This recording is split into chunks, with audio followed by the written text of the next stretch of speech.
a flag down. Side. Everyone but the center. Offense. Welcome to Oof Sides. I'm your host, Turk Schoner. This week's show presented by Kyle Bowler. Who are you people? I'm Jeff George. I am Fred Smoot. Jeff George, the Jay Cutler of the 90s. Who's the Jay Cutler of today? Oh, Jay Cutler. True. It's still Jay Cutler. now okay. Oh, wait. No, I'm not Jeff George. I'm the love boat that Fred Smoot was on. Oh, no. Allegedly bisexual Fred Smoot. Oh, it's Carson Wentz.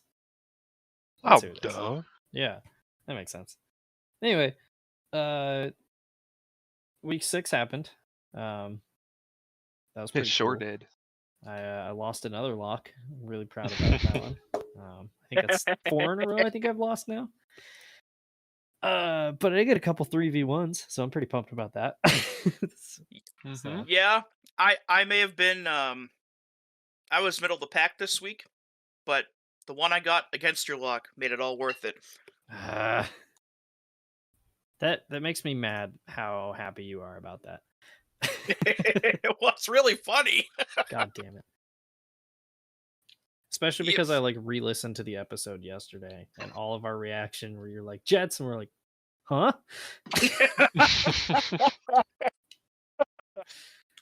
So anyway, let's just get right into it. Starting with Thursday's Broncos at Chiefs game. Where the Chiefs beat the Broncos for the 16th consecutive time, I believe. Yep. In a game that never particularly felt close despite the score. Yeah. Yeah. Yeah, 19-8 happened for the first time in 95 years, and I hope it's another 95 years before I watch another game like that. That game was not good. Now that you put that into numbers, because when I looked that up, I was like, yeah, 1928, and then I was like, that's only the second time ever, and then just hearing the phrase 95 years is just kind of absurd.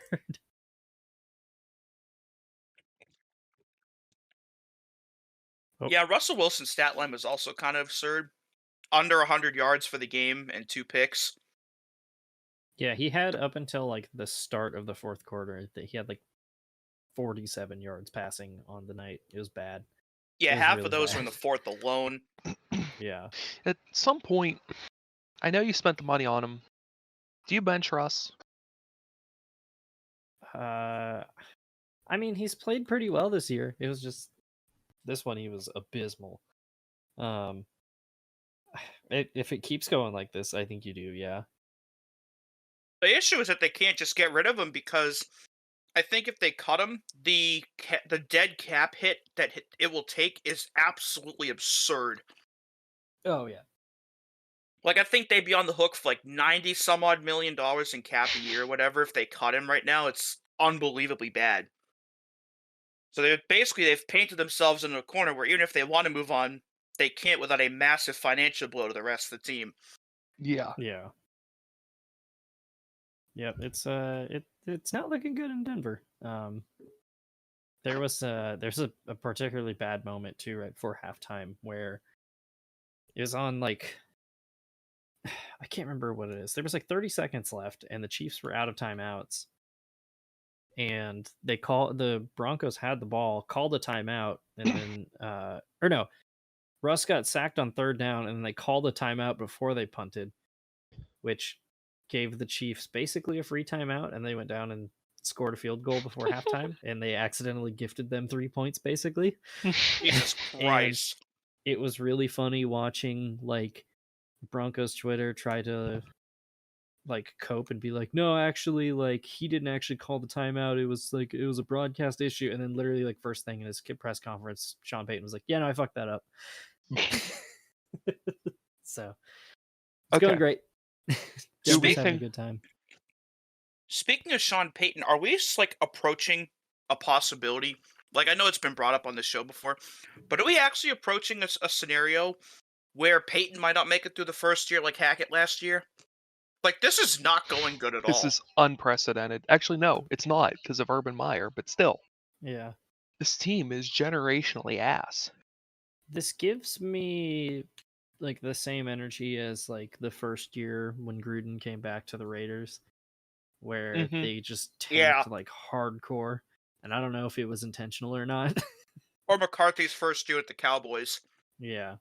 Which I mean, with that one out, at least they had the excuse of I don't have my quarterback. But yeah. That's fair. But, like, I think the game has or is evolving so quickly now that even taking 1 year off can be enough to, like, have half the game pass you by. And I don't know if that's happening to Sean Payton, but I've never seen a coach with this much success look this out of touch of what's going on. Yeah. I have. Oh, well. Oh, well. Anyway, that goes against my narrative, so I'm going to ignore it. Yeah. On the other side, the Chiefs' offense still does not look very good, and which is a story that like I've heard some pundits talk about, but we haven't really touched on it at all. I feel like this year, which is like the Chiefs are not very good on offense, which is it's very unusual to think about. Because I mean, this is a historically terrible defense, and they only put up 19 points. Mhm. It's not good. I'm of firm belief that if they fired Matt Nagy, it would instantly get better. I don't know. I mean, maybe. I think it's just they don't have any dudes. You know, I like mean, they lost Tyreek Hill and they've been trying to replace him for the last year, and it's not working.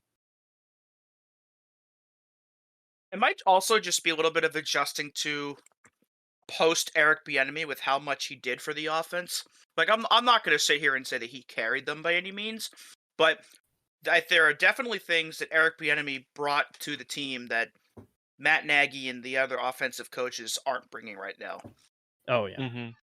I'm not gonna lie, I totally forgot that Bieniemy left the team. I always forget about that. Yeah, so I think it's just a combo of all those things. But yeah, do I we mean, have anything else to say about this?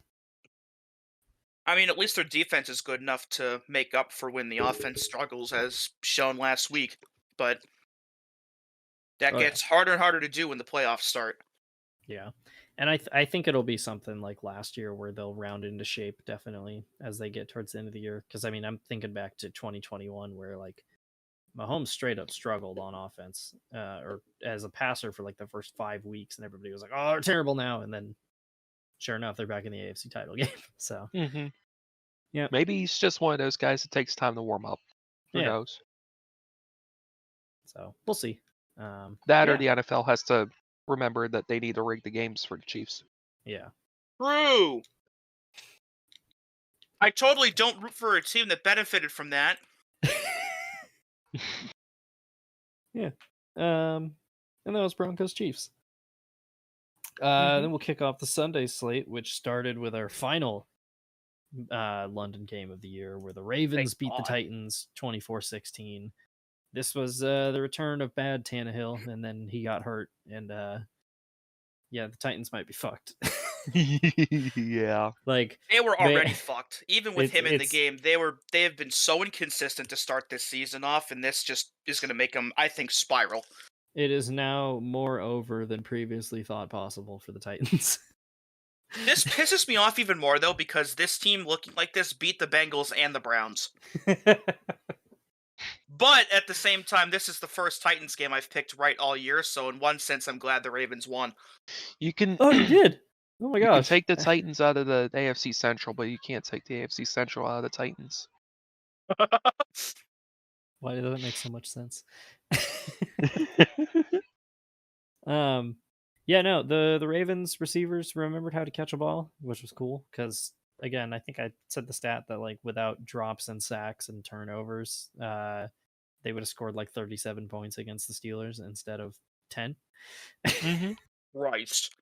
um, yeah, like the new Ravens offense seems like it's finally rounding into shape. I mean, the thing that's been weird this year is like they've been like extremely efficient in the red zone, but they don't get to the red zone very often. And then this week it was just finally like just go crush your opponent and win this game. And then of course Tannehill goes out and Malik Willis has to come back in, and it was a disaster last year. And I mean, it's whatever. Just weirdness at the Titans as usual. So You're a weird team. You can get rid of everybody from the AFC South and nobody would notice. The more time that goes on, the more Yeah. I believe that. yeah, you know, I mean, yeah, probably. I just don't understand what the Titans are even trying to do anymore. Like, they built their whole team to run through Derrick Henry, and they only gave him the ball 12 times. Like, why are you not going to use the person that you constructed your entire roster around and then sit like, oh, why aren't we doing good right now? Who is their offensive coordinator? Is it still the guy that got arrested for DUI last year, or they fired him last year? I thought he got fired. Maybe he didn't. Offense. How do I view their coaching staff? I'm struggling here. Okay. Offensive coordinator Tim Kelly. Well, I don't know who he is, so that's not necessarily a bad thing. No, he got hired this year. He's new. He was previously. Oh, okay. He was the offensive coordinator for the Houston Texans the last 3 years. You know, that vaunted offensive attack. Okay, that would make a lot of sense. Yeah, no, they just seem like an absolute mess. There was actually a really good metaphor that I heard to describe them, which was the Titans are like a sitcom that's been going for too long. Like you turn on your TV and then you're like, oh, Frasier's still going. So that's the metaphor they made around the NFL, and I was like, oh yeah, and you know what, that does make a lot of sense. So So at what point do you think the bottom drops out and they start to look like a bottom 5 team? I mean, Next they're year. starting to look like it already. I think they'll tread water this year, and then next year is going to be awful. Yeah, I would not be surprised if. What? I don't know, because like they just signed DeAndre Hopkins to a huge deal, so like I don't think they're gonna punt on the season. I think they're still trying to rebuild, like on the fly. But They remind me of when the Detroit Red Wings won their cups, and then they were trying to maintain that playoff streak by just getting anybody they could.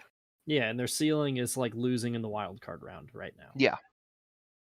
Because like, and what that's resulted is in the Red Wings being absolutely terrible for the last 8 or 9 years now.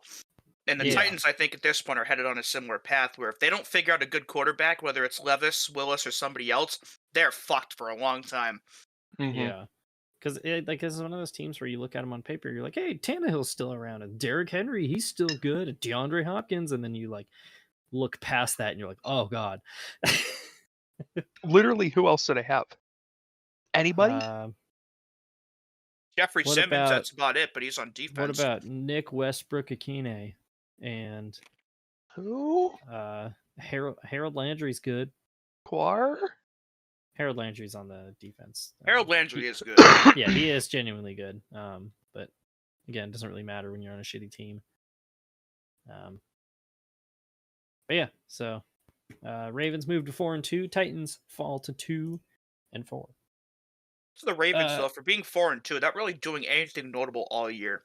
Yeah, it's kind of flying under the radar. So I just hope Lamar stays healthy this year.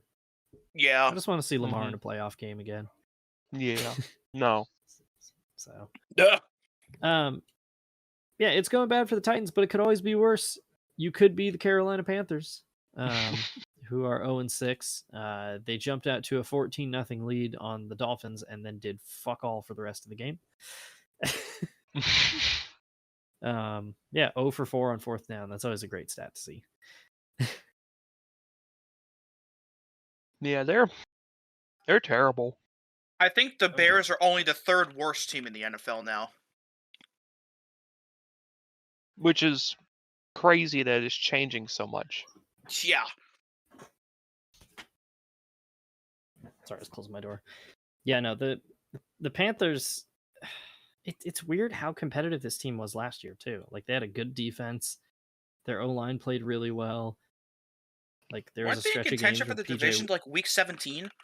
Yeah, yeah, they had a situation where like if they just won out, they would have made the playoffs because they played the Bucks. They had that 21-0 shutout against the Buccaneers, and then now it's just bad. Mm-hmm. Bryce Young I didn't turn still, the ball over though, so that's good. yeah, Bryce Young, excuse me, actually had a decent game, but I still think they'd be better off with how bad the rest of this team is. Just starting Andy Dalton for the rest of the year and letting him stay healthy and learn from one of the, like probably a top 10 quarterback in the last decade, because he's not going to really learn much on the field with a roster as bad as it is, and all you're doing right now is risking his long-term health by throwing him behind an O-line full of guys that probably would not be good enough to make anybody else's roster. Mm-hmm. Yeah. Well, I think a big part of it too is, you take somebody first overall because you expect them to be the guy. And so far he hasn't really looked like that. And, Panthers fans didn't pay, they didn't buy season tickets to see Andy Dalton. But, you're trying to win football games. So that's obviously the important part. It Also, I just saw. makes. Oh, go Oh, ahead. go ahead. Sorry. Oh, No, you I can was gonna go. say what I was saying is far less significant. Who is that? CJ? Oh, CJ Anderson. That's who I'm thinking of because I saw CJ Henderson and I was like, he's still in the league. Oh, I'm thinking of a different guy. Yeah. But like, all I can think of is the NFL draft is a lot different, at least to me, or maybe not the draft, but implementing or incorporating NFL draftees to me seems more or way different than in like the NBA or the NHL, where like obviously in the NHL, most guys, unless you're Connor Bedard or Connor McDavid, are going to spend a year or two in the minors, learning everything, getting up to speed with how the professional game works, and then you get called up and you go out on the field. Same thing with the MLB. The NBA usually guys don't, but the offense in an NBA game is pretty spread out and doesn't always run through one person.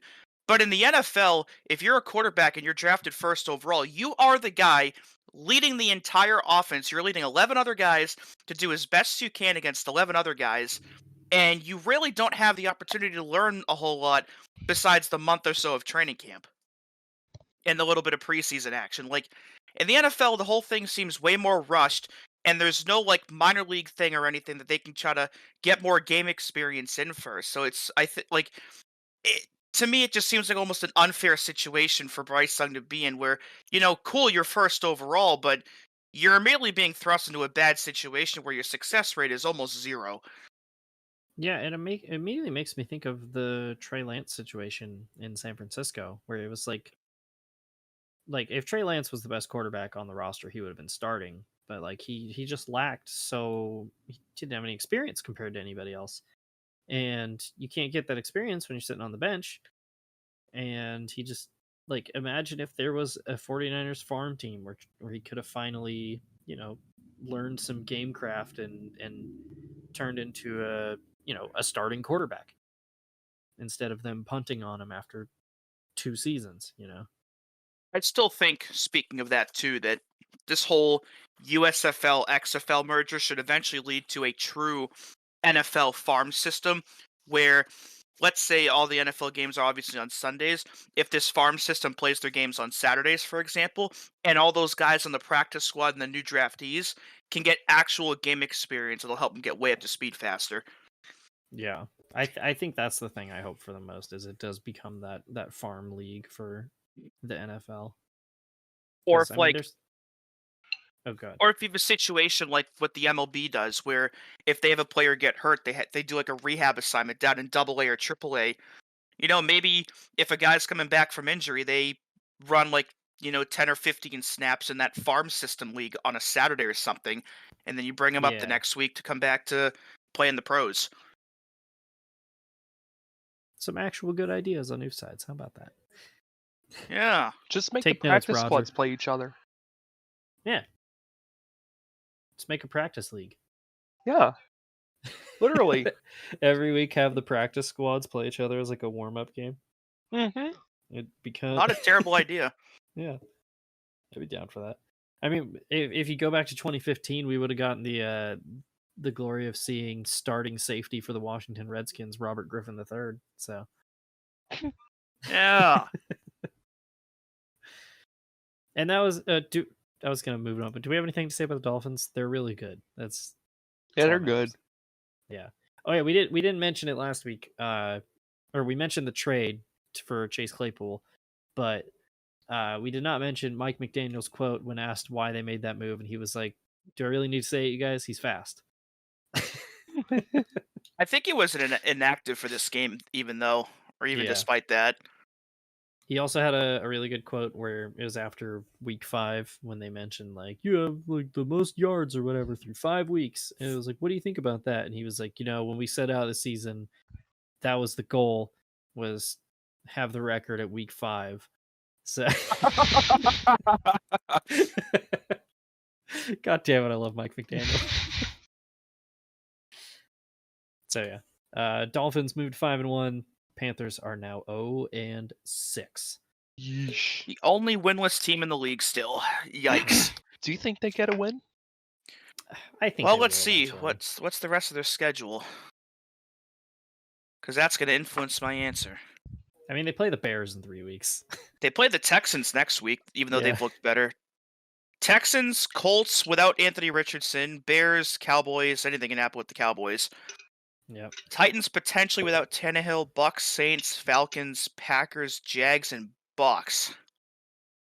I think they could win one of the Falcons games, or the Falcons game maybe, or Yeah. maybe one of the Tampa Saints. games, but not a lot of chances for wins here. Yeah. This is probably a 3-win team max. Yeah. I Good don't thing think the Bears have their first overall pick. I forgot about. How do you Yeah. let a team do that and then be that bad? They could potentially go like 1-16 and not pick until like pick 33 next year, unless they How do trade you- up and With spend what? even more draft capital to get back up there. Wouldn't it be really funny if they managed to somehow trade, like, who's their linebacker? Brian Burns, I think is his name. Yeah, Brian Burns. Who the Rams wanted to give him like give them multiple first rounders for last year. And Oh. they said no. He is really fucking good too. I would go out on a limb and say that might be worth it. Imagine they're like, okay, we got to get back into the first round, and so they trade Brian Burns for a first rounder, and then that team wins the Super Bowl. And so then they get the last pick. No, they should trade Brian Burns to the Bears so they get the number 2 pick back. This is just the anti-Marion Hosa. Yeah.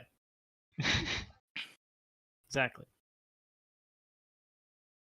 And that was shit, I just forgot what tab I was in. That was Dolphins Panthers. Yeah. Then we go down to Houston, where the Texans beat the Saints 20-13. And I did in fact curse it because CJ Stroud finally threw an interception. Damn it, Matt. Man, What'd you last do? week I said, what if he never throws an interception? And then he did. This is why you motherfucker. don't say things. Yeah. It's all your fault. But hey, I don't know how many people expected the Texans to be 500 after 6 games, but dude, they're just there. like a competent team. Yeah. I'm telling you, they're gonna be on the in the hunt graphic. They'll be like 5-8, but in the hunt. They're in the hunt. Yeah. They are. Yeah, no, I mean this was the first game where Stroud like had a kind of not great game. But it kind of didn't matter because like they've built something solid in Houston, and the Saints offense went back to being not good at scoring because Derek Carr threw for 353 yards and they only scored 13 points. Interestingly enough, though, that neither team scored in the fourth quarter. Oh yeah, dude. That does not happen very often. I was like ripping my hair out watching the Saints' final drive because they had like a fresh set of downs at like the Texans' 30-yard line.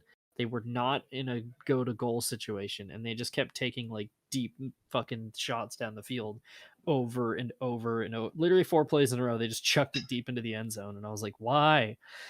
Did it work? No. No, he got picked. He got intercepted on the last one and it ended the game. Like, Maybe if he gave him more chances, he would have done it. It was 3rd and 10, and they were just like throwing it to the end zone, and I was like, "Stop! Stop it!" It was infuriating to watch. Yeah, Dennis Allen football is very chaotic like that. Yeah, This is I ha- bad. I got to imagine, because last week I was mentioning how their offensive coordinator is literally playing fan-controlled football. Is that he had people in his Twitch chat were spamming 4 verts for the like final 4 plays. Yeah, just impressive. Hang on, I want to do the math on this. How many yards per point did they have? So they have yards. they had 430 total yards and mustered 13 points. Holy shit. So That is 33 yards a point. What the hell? That's Meanwhile, 120. the Texans only had 297 total yards and 8 less first downs. Yeah, that's bad. The Saints had 24. They almost had double the amount of first downs they did points. What the hell are we doing here? What? Oh, baby. How? What's a red zone? I've never seen a team like approach its coaching situation like fine. Whatever.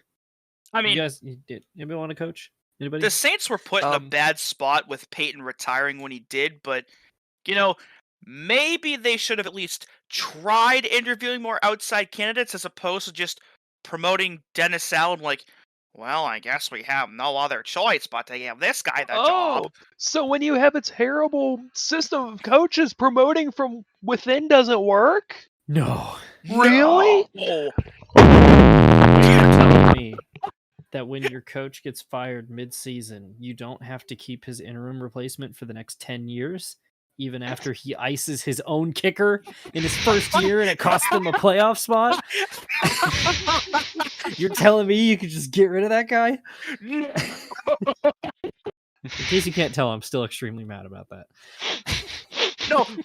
We need to take a tangent on this. Jason Garrett had a head coaching job for 9 years. 9! What the fuck? Do you know how many playoff games he won during that time? What, 1? 2. Fuck, man! And it was the first one was against the Lions, and we all know what game that was. And then the second one was against the Seahawks in 2018, which was pretty indescript. But like the funny thing that I heard about that was like after they lost to the Rams that year in the second round of the playoffs, like apparently Jerry Jones was so pissed that he was going to fire Jason Garrett, and Jason Garrett was like, "Please don't fire me, give me another chance." And he was like, "All right," and then he fired him the next year. Okay, I would like to propose, right? How about we do fan-controlled football, but it's the front office and not the players? So we can have like a poll on Twitter where it's like, fire head coach, fire general manager, force owner to sell the team, and whatever option wins, that's what the team does. Twitch plays Madden. Yeah, pretty much.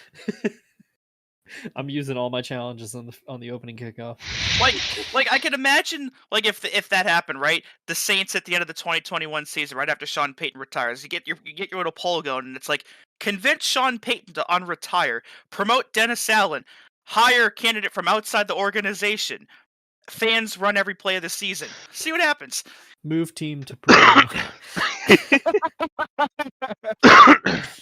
Yeah. Could you imagine doing a straw poll for whatever coach they should hire, and you allow write-ins?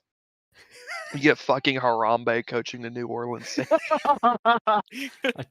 We finally found Larry David's chance to get on the sideline. Yes. Oh my god. It cannot be this hard to be an offensive coordinator. No, Offensive coordinator Ken Jeong. Again, the Saints offensive coordinator admitted to it. He was like, "Oh yeah, people told me I should run motion more, so we ran more motion." I was like, "Tell me Larry David can't do that." But like, who is people? Who is he talking about? Like, is he talking about the coaching staff underneath him? Is he talking about some dude he talked to on the way to the stadium? No, Who is people? It He's was talking literally to ChatGPT. it was write me an offensive game plan.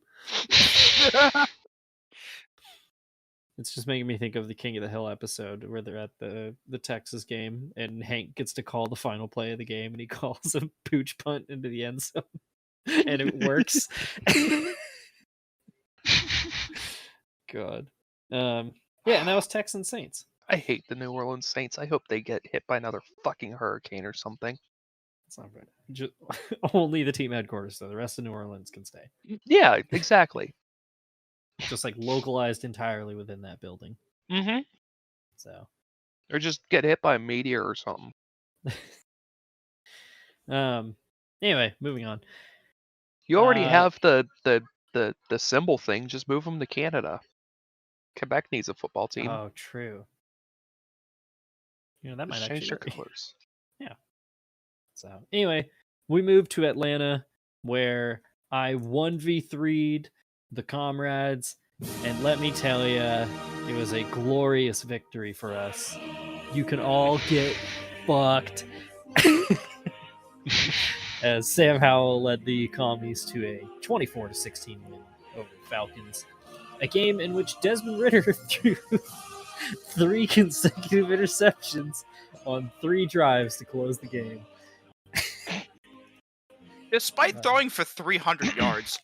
Yeah. Like, he had actually had a decent game up until that first pick, and then it just completely unraveled. Yeah, and we even got we got an Arthur Smith meme. I gotta find it. God, every time the Falcons show a glimpse of being able to be believed in, they just fucking do that. This team it's truly bizarre. It really is. Like, we just talked about the Titans. What is the Falcons' plan? They draft a bunch of great target. Actually, no, I can't even say not use their off weapons. They did in this game, but not enough. Mm-hmm. Oh my god. Drake London had a 100-yard game. Has he ever even done that before? Kyle Pitts scored a touchdown. He did. He did. Yeah. Yeah. The Falcons are like a prime example of a team that, like, if you dropped like one of 20 other quarterbacks on this team, they'd probably be pretty good. But I think Desmond Ridder is just like not ready. Because he has those moments where you're like, all right, and then you have games like this where he literally costs the team the game.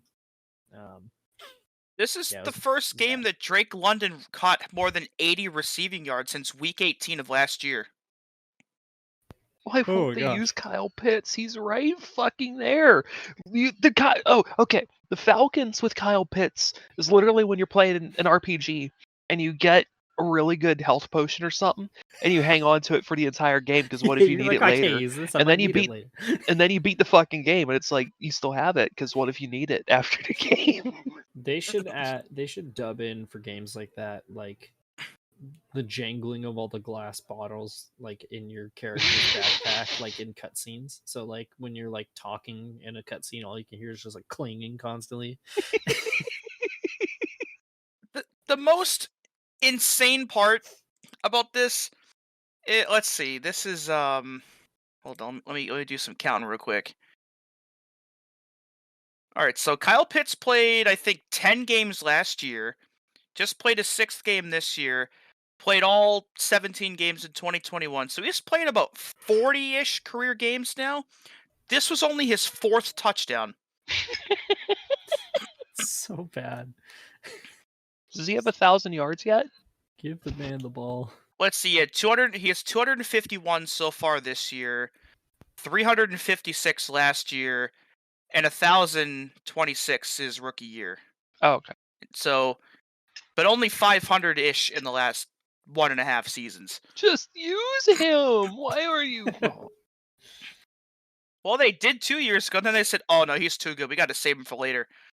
Quite literally, save him for later. And then it's later. Hello. It is Use later. him. It's like the same mentality. I was gonna say it's like the same mentality of it was the first year the like Nationals made their playoff run and they shut down, I want to say, Steven Strasburg to Oh save yeah, him for future Strasburg. runs. They're like, hey, he's healthy, but we're gonna be really good in the next few years, so we're not gonna play him this year. Everybody's like, what? And then they won right after Bryce Harper Car? left. Yeah. Yeah. Steven Strasburg, by the way, sold his arm to the devil for that goddamn World Series. Oh yeah. He earned it. He did. On the commies side, though, how many times did Sam Howell get sacked this week? 5. Okay, so it's definitely gonna. Oh my god, we're gonna hit 100 sacks. How many are they up to now through 6 games? Let me check real quick. Hang on. I think we counted it out last week, but I forget what the number was. He was at, I believe, 19 last week. No, it was more than that. It was 29. That's what it was. So I think God, he's at 34. so now 34 through 6 games. Yeah. Fuck. God. But they won. Gonna die. They did win. Yeah. I don't know. Do we have anything else to say about this? Oh my god! I just looked at the split.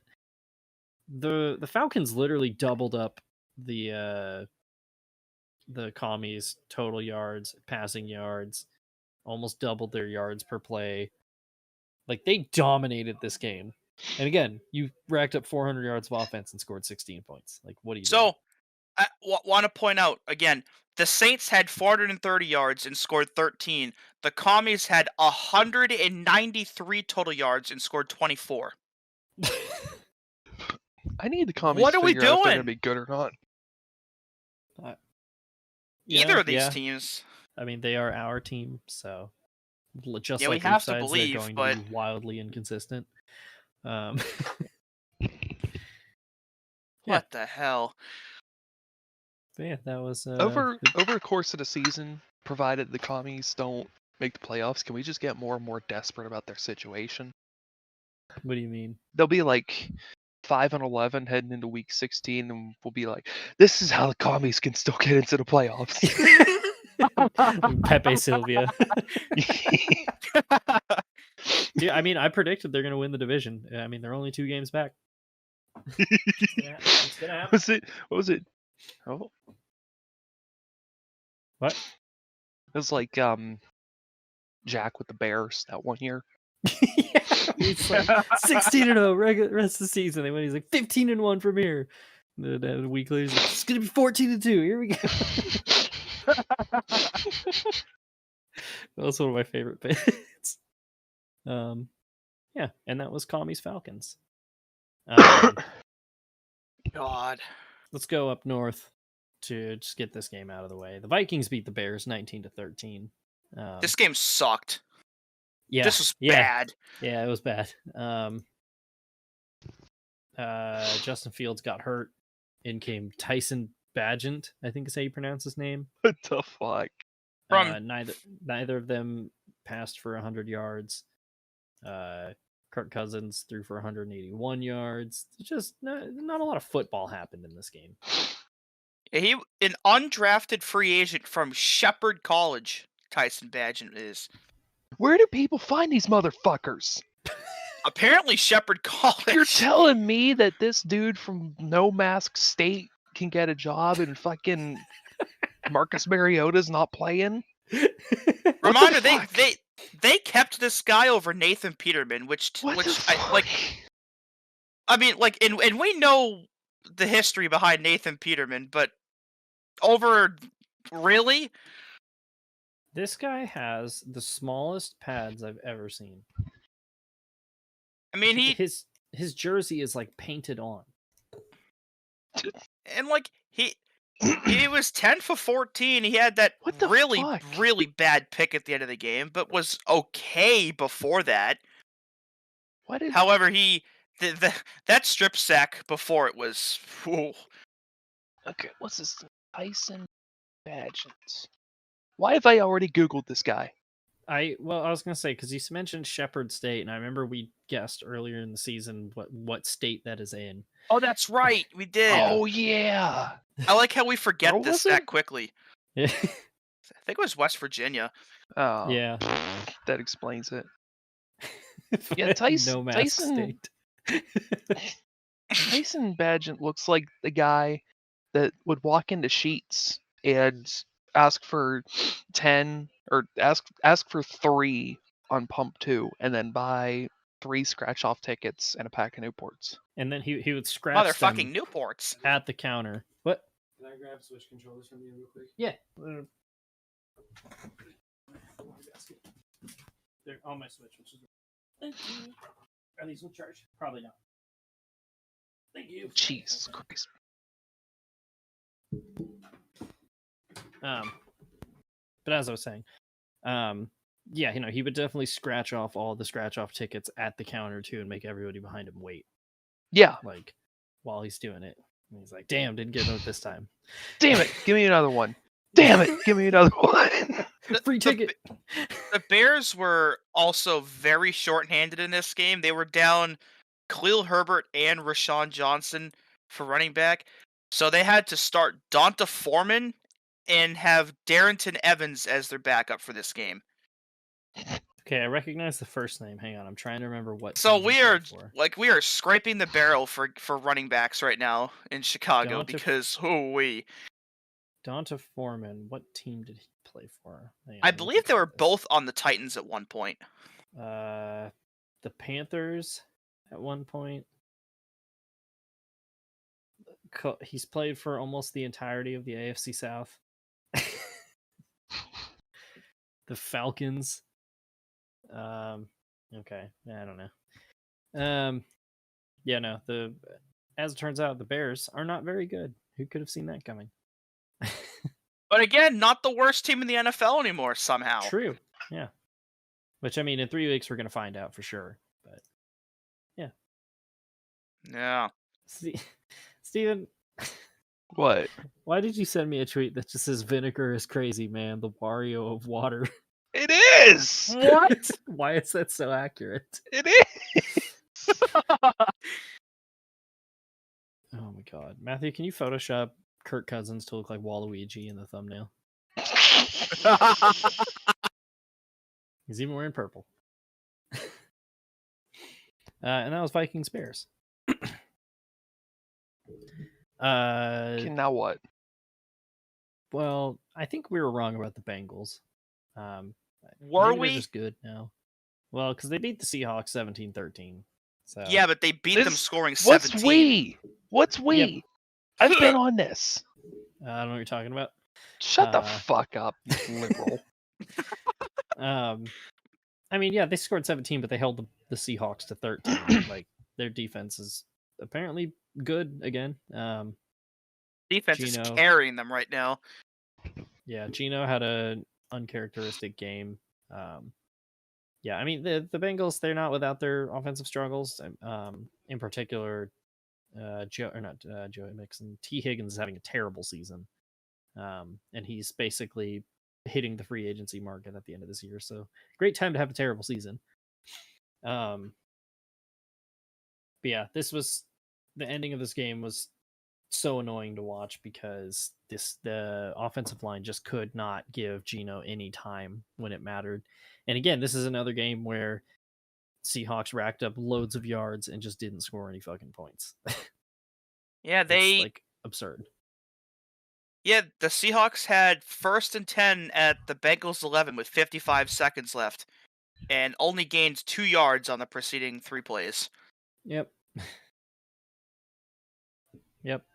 It was extremely annoying to watch. What I don't get is why they ran the first time. Like, they ran the ball on first down, and it was the Bengals that took the timeout after it. Yeah. That made no sense at all. Well, I know the Bengals took the timeout after because I actually watched this game, but they were like their defense was a little scrambled. I think they didn't like the formation that the Seahawks were showing. Not the first time that the Seahawks have run the ball in the red zone with under a minute left in the game facing a 4-point deficit. How'd it work out for you last time? So what you're saying is they should have run it a second time. Yes. More on that later, by the way. Oh, baby. Another Yeah, team so- did that. Yeah, so they actually decided to run it this time, and the same end result happened. So maybe just don't do anything. This is where you pooch punt. This is the situation. When the Seahawks get into the red zone like this, down by 4, they pooch punt. Because they can't run it in, they can't pass it in, fucking punt the bitch. Oh my god.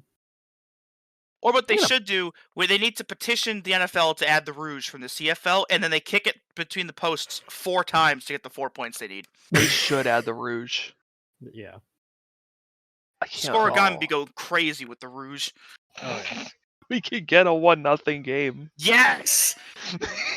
We would could have a break the 1-1 scoregami tie! game. Oh my god. Is there CFL scoregami? That's a good question. You know, I've that is a good Googled this question. before. Yes, it exists. I hope someday we get a 7-7 tie, but it's 2 touchdowns with 1-point safeties.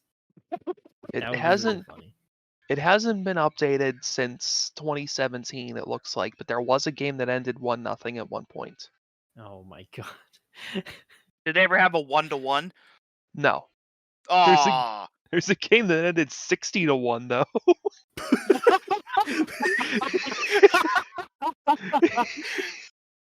What the fuck? That's embarrassing. I like this 58-2 game. Wait, 54-4? What? What the hell? I think I prefer the 55-5. The These best part are- is you look at 3 and you don't know how you got 3 because normally it's just a field goal, but it could be a safety and a rouge. it How do could you be know? 3 rouges.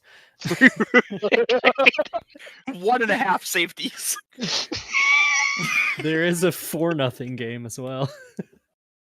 Oh my god. This is awesome. I love the CFL. We need to watch it more. We do. We do. yeah. There We was need a to get Grey into- Cups 50 in a couple weeks. There was a 52-52 tie. Nice. We need to get into the CFL, footy, and the Australian National Rugby League. We got to get into arena football when it comes back next year. Oh fuck yeah. yeah! Especially we're not- AB's team. We are not getting into More on Antonio the Brown USFL. later. That's right. What No, game were actually we have talking news about? him. That was Bengals Seahawks. Yeah, that was the Seahawks are getting relegated to the CFL. That's what's happening. That's fine. Give Yeah. us the Rough Riders, or the Rough No, you Riders. got to bring back Yeah, the or the Rough Shreveport Riders. Pirates. The Las Vegas posse. one of the Nothing- top. Nothing says Canadian football and maple syrup like Shreveport, Louisiana, baby. Do One- not of the top- disrespect the Baltimore CFLers, okay? One of the top posts on the CFL subreddit right now. Do you ever just wonder things about the CFL/Canadian football? That's like the thing that was going around where people were asking guys about the Roman Empire. This is I don't think about the Roman Empire, but I do think about the CFL. I think I think about both. Yeah. This is extremely which- Canadian. Oh my gosh. For what, like 60 years, they had 3 teams called the Rough Riders. Only 2, but yeah. Shut up. Stop pushing also your like- Rough Rider agenda. I also do like though that like they had the Ottawa Rough Riders and then they shut down and they're like, oh, it's fine, we got the Renegades now, and then the Renegades shut down and they were like, you know what, fuck it with the team names, they're just called the Red Blacks now. The Red Blacks. Guess what? What are colors they are? on? What? What are they on? Like What do you what mean? what are they smoking? Oh, Crystal a good question. methamphetamine. but it's red instead of blue. Walter. Walter. I'm going to join the CFL, Walter. What was Jesse. that? Jesse, pass the ball. Jesse, the forward passes are fat, Jesse.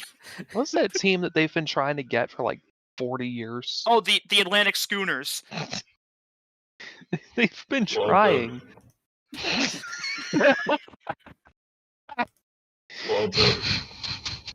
Yeah, they Put your first dick away, proposed the Walter. Atlantic Schooners in like 1982, and they I'm still not haven't started having playing sex yet. with you right now, Walter. They were gonna have a team in Miami called the Manatees. Look at the logo. Oh my That god! goes so hard. Dude, I was asking my parents about that a while back because the CFL briefly expanded into America for a couple of years, and Sacramento had a team, and I was like, "Do you guys remember anything about that?" My dad was like, "Vaguely, that sounds familiar." I was like, "You lived here. Vaguely. What do you mean?" That sounds familiar. He was like, "I think I remember that." I was like, "That was like Well, the year I was born." They weren't very good. No, but Sacramento did have a CFL team, so. Who played on this team? There's a bunch of fucking nobodies. Never mind. Anyway, that was the Yeah. Seahawks and Bengals. The next Uh, game, what's the next game? I was just gonna go in chronological order for a couple Okay. because the next one on the sheet, I feel like we gotta save this one for a little bit. Which Um, one? Oh yeah. Yeah, but we will Yeah. get this one out of the way. The Jaguars beat the Colts 37-20. They did. Fucking They certainly did. Jack 1v3'd us with this one. So mad. I'm so. Look, I mentioned how I'm tired of the Titans. I'm tired of picking the Colts too. Yeah, Fucking you pissing know, me off. They they can't make up their mind if they're gonna be good or not. The Gardner Minshew revenge game did not go well. 3 picks. Is bad. Josh Allen forced a fumble on him as well. But us Minshew heads, we'll bounce back. Minshew heads. Yeah, no, this is just a great game by the Jags defense to cause all of those problems. Yeah, the Jags are getting back to where they were at the end of last year. Took them long enough. Yep. Yeah, they had a couple of dumb games to get there, but they're starting to look like who we thought they'd be now. Yeah. They were who we thought they were. Oh. They are who we thought they were, and we let them off the hook. But they are who we thought they were. Yes. Yeah, I mean, we saw it too. I think it was week 2 when they played the Chiefs and they held them to 13 points and lost. But Jags are pretty goddamn good still. It just they needed to find their rhythm on offense. And even then, like, it wasn't a great offensive game, but they did enough and took advantage of when they got turnovers. It's an AFC South game that Yeah. doesn't. The AFC South is an SCP. Yeah, you know what? That makes a lot of sense. I hate how much sense that makes. It's a collective gaslighting project to make people believe in more football. There is a football team in Jacksonville, and you're like, oh, I guess there is. Worth Nobody's ever mentioning got as to well check. that Trevor Lawrence got hurt in this game, but that led to us getting a CJ beat hard appearance at the end of the game. Yeah. Oh my god, I And- forgot the Ernest Johnson is on the Jags too. And the running back duo of Zach Moss and Jonathan Taylor managed 40 rushing yards. Yeah. I think a big part of that too was they were just behind from basically the very start of this game. So Well, they let the game after the first quarter, so yeah. I don't know. Gardner I don't Minshew know. threw it 55 times. Jesus Christ. Yeah. What? Yeah, backup quarterbacks throwing 55 times is usually not a recipe for success. Yeah. That's fine. Which normally I'd be like, oh, it's Gardner Minshew, but yeah, that was not good. So it was a bummer, but yeah, Jags advanced to 4-2. The Colts are now 3-3, still hanging in there, which we'll have more news about them later, which makes it even more of a bummer. But It's too bad that the Colts didn't win and that the Titans didn't win, because then we don't have a 4-way tie again like we did after week 4. yeah. We got to keep that going. Actually, no, I don't think this division does have a tie at the top of it. I don't care. Anyway, We're done talking about the AFC South tonight, though. Let's go. Yeah, they're over with. All right. Surely that was the only. Wait, was this one a 1v3 as well? No. We all picked the 49ers, and we all lost as the Browns beat the Niners 19-17. So, my God. What the just to fuck? prove just how good the Browns defense is, because the old PJ Walker starting for the Browns, 192 yards and 2 picks. Not a particularly great game, but So- for the first time, somebody made Brock Purdy look vulnerable. Oh, Yeah. and the Browns stat I mentioned before the show started in here. PJ Walker, again, get this, is the 36th starting quarterback for the Browns since they came back in 1999. I really hope they're still fucking updating. 6. I really hope, because you guys have seen the famous Browns QB jersey, right? Didn't that Yes. guy retire after So- Mayfield? Yeah, they took Came it in? down. I really hope they put it back up and they're still adding to it. One would hope. Yeah. It's just Yeah, their defense is just unbelievably good. Yeah, It's absurd. through 5 games, the Browns have allowed 77 points. They're allowing under 16 points a game. Yeah, this is like on pace for a historically great defense. Like this is one Yeah. of the best defenses we've ever seen. and then the it's offense. like 85 Bears level. The offense. Yeah, and the is offense is offensive. mustered 95. Yeah. That's how good this defense is. That they've allowed under 16 points a game, and their point differential through 5 games is 18. That is so dumb. The thing I will say, the one takeaway I hated most from this game is the Twitter tryhards were, I told you Brock Purdy's not good. And it's like, Brock Purdy, after a terrible second half, literally drove him down the field and put him in range for like a very makeable field goal that would have won the game. Yeah. Yeah, Jake then- Moody kind of shit the bed here and missed 2 field Yeah. goals that would have won them the game and then given them a little bit of insurance. Yeah. Like he literally answered the call at the end of this game. Like, but Jake Moody had a terrible game, unfortunately. And he's probably getting cut. Yep. I don't know if they Um, cut him after one bad game, but with the way the Eagles and the Lions are right now, you also can't afford to have a You can't- special yeah. teams mishap like this more than once. No. Definitely not. Like, home field is a huge thing that's up for grabs every year, and it would be a damn shame if something like missing 2 field goals in a game fucks you out of home field throughout the playoffs or that first round bye. Oh yeah. Yeah. Well, train. So yeah, the one of the 2 remaining undefeated teams falls to a historically bad franchise that has a pretty good defense and a terrible offense. Surely the only time that happened this season, you know. Worth noting though, too, the Bengals are 3-3 and are in last place. Like, the AFC North is surprisingly competitive this year. Yeah. Kill me. I can't wait for the Steelers to scrape their way to 8 or to 9 wins, and I'll be like, They "See, I better told you." not. They're gonna go 9-8 again. They better not. I Swear to mean, God. last week when we were talking about it, or I was like, "See, this is how they're gonna do it. They're gonna look I'm terrible the whole way, fucking- and then they're just oh my gonna do God. it." Every year. very loud train. Just going by. let the bottom drop out, Mike. It's ridiculous. I know a Anyway. thing or two about that. Be quiet. Speaking of letting the bottom drop out, though, the New England Patriots were beaten by the Raiders 17. Jesus H. Christ. Jimmy Garoppolo got hurt again. My feelings got hurt again. Yeah. We did not get the Jacoby Myers funniest thing ever, unfortunately. But He did We score a did- touchdown in this game, though, he did. which was enough to give him the win. There was what? And it was... Oh, yeah, and Brian Hoyer played in this game, too, so it was a double quarterback revenge game for the Yeah. Raiders.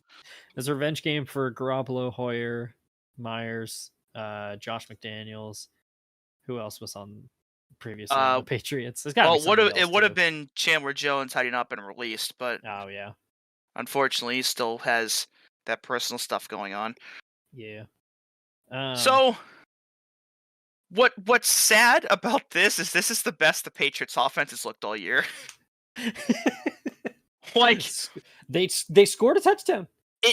Not even one, they scored 2. Yeah. This is Holy okay. shit. So Zeke scored. that first touchdown that was scored by Ezekiel Elliott was the first touchdown the Patriots scored since the second quarter of the Jets game in Week 3. Oh. They went 33 straight offensive drives without scoring a touchdown. That's some Jets level stuff. And they would have had a third one. Ezekiel Elliott had that long ass 60 or 70 yard run, and it got called back for a penalty. Yeah. Like they could have scored a third one, and I think they ended up punting on that drive because of course they did. But like if this is the best the Patriots offense is capable of, what the fuck, dude? Yeah. Oh, and Mac also had that horrendous interception in the second quarter. That was so bad. Oh. Dewey's finding out what it's like to be a fan of the other 31 teams. No, but the duality of Mac Jones, right? So he threw that awful ass pick in the second quarter. They're in the fourth quarter. They're down by 4. They've got the ball like their own 5, right? Mac throws an absolute dime to Devontae Parker in double coverage, throws it to where only Devontae Parker can get it, and he dropped it. It was like a minute left in the game. Beautiful throw. Might have been the best throw of the season from Mac Jones, and Devontae Parker just flat out dropped it. Very next play, he gets sacked for a safety, and the game ends. Yeah. So best part about that safety is the Raiders radio announcer literally called it. So if you get a chance, I'll have to see if I can find it if it's uploaded anywhere. But as they get ready, he's like Patriots from their own 2. How about a safety to end this game right now? And then there's a fucking safety 10 seconds after he says that. I do like that Bill Belichick brought out the free kick on the safety to try to get the ball back, though. Yeah. Like why don't more people think of doing that? It didn't work, but why is that not a more common thing that happens? Maybe teams just aren't in that same position. I gotta try. Yeah. Oh, and so we were just talking about how the Browns defense is really good, having only allowed 77 points through 5 games. The Patriots through 6 have scored 72. They are averaging 12 points a game. They got rid of Matt Patricia and they hired Bill O'Brien. Hey, we're gonna fix the offense, and they're averaging 12 fucking points a game. Somehow they got worse. It can get worse. Man loses another shred of hope that he. Yes, he can. Oh God. Wait, what's the meme? It's man who thought he'd lost all hope loses last additional bit of hope he didn't even know he still had.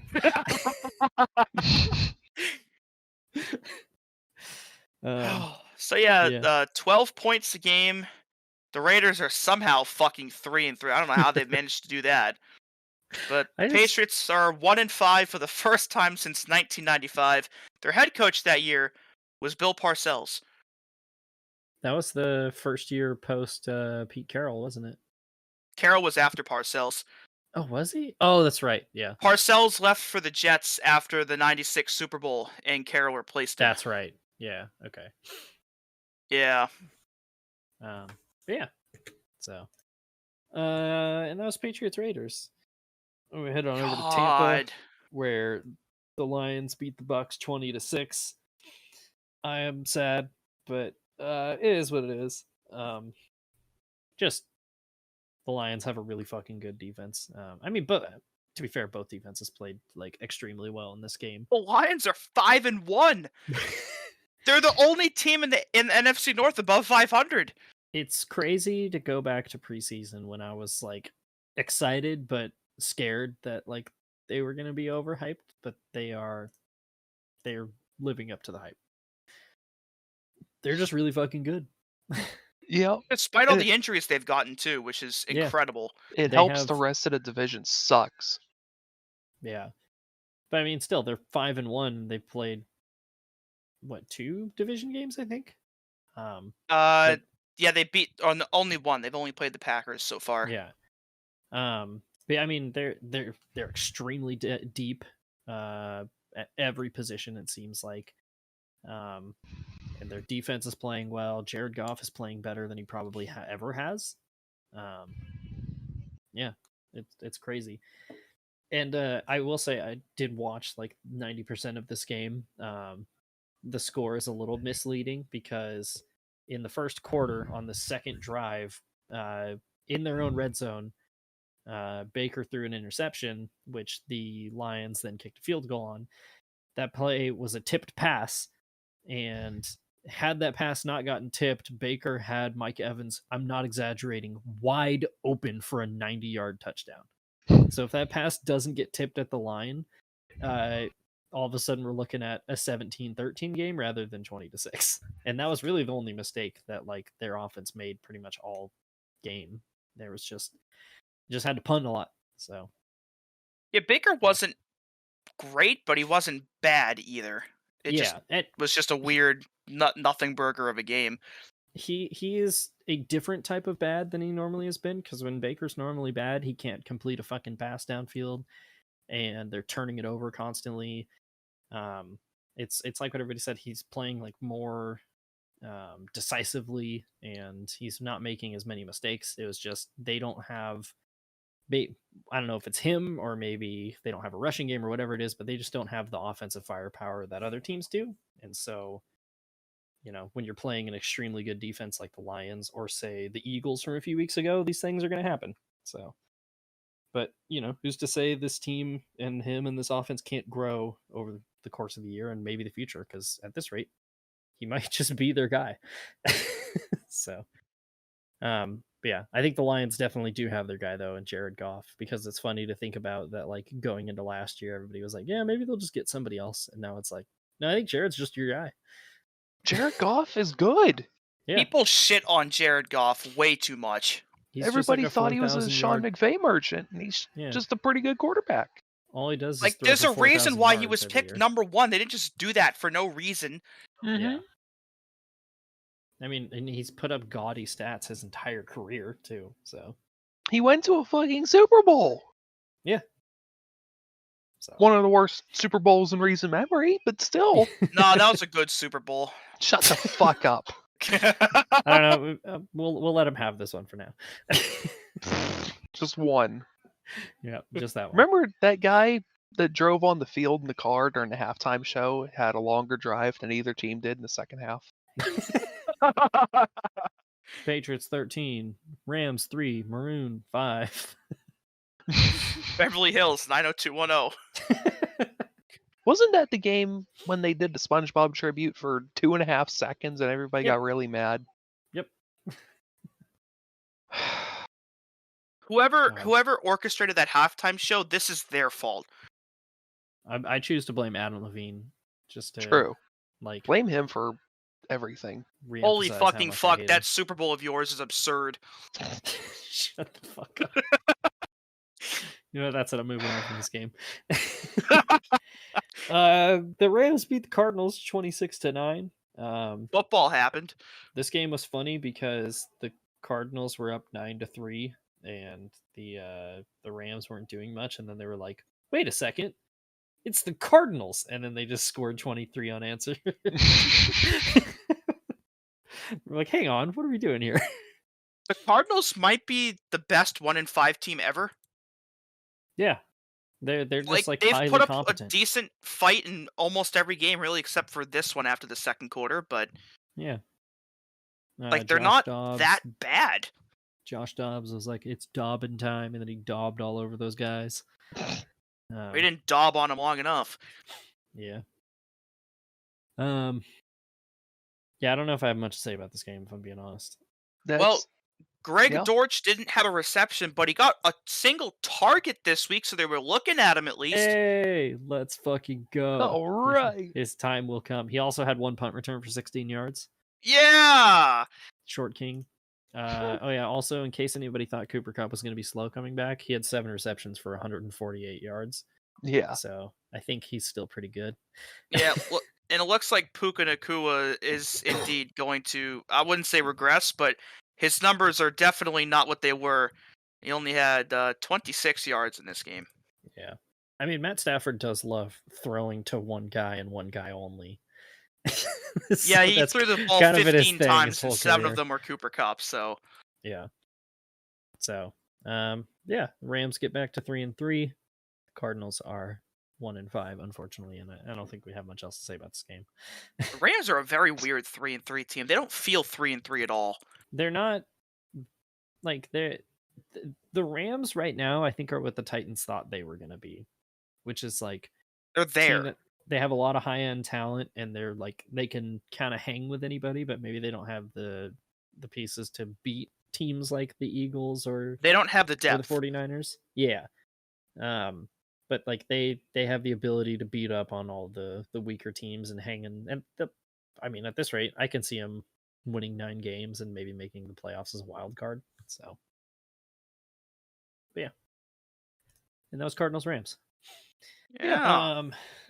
Then we go to New York, where the Jets beat the Eagles 20-14. The first time fucked. The first time in franchise history the Jets have ever beaten the Eagles.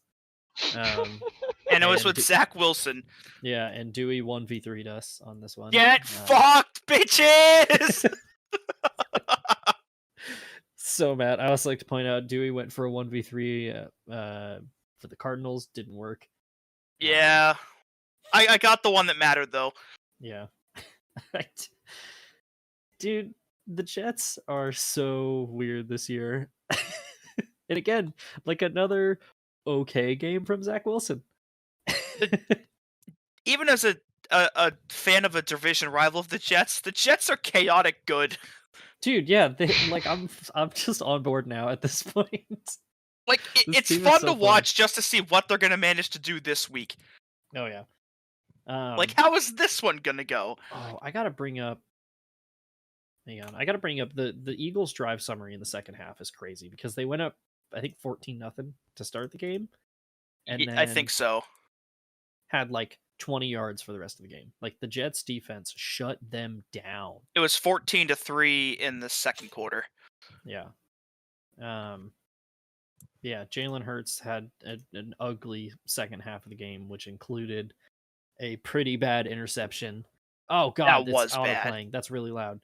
Yeah, a pretty bad second half interception, and then which led to Breece Hall running untouched into the end zone because the Eagles just let him score, and everybody was like, "Oh, you need to run more time off the clock." And the Jets are like, "No, we got the best defense in the league.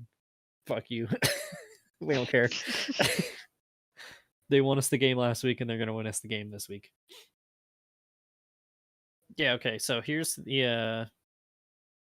So the Eagles started the game, touchdown on their first drive, interception on the second drive, touchdown on the third drive. Here are their drives after that. 17 yards, fumble. 27 yards, punt. 4 yards, punt. 33 yards, interception. 63 yards, missed field goal. 26 yards, interception. 2 yards, turnover and downs. Yeesh. Yeah. I think this was probably Jalen Hurts' worst game as a starter. Yeah. Is bad. Definitely up there. Yeah.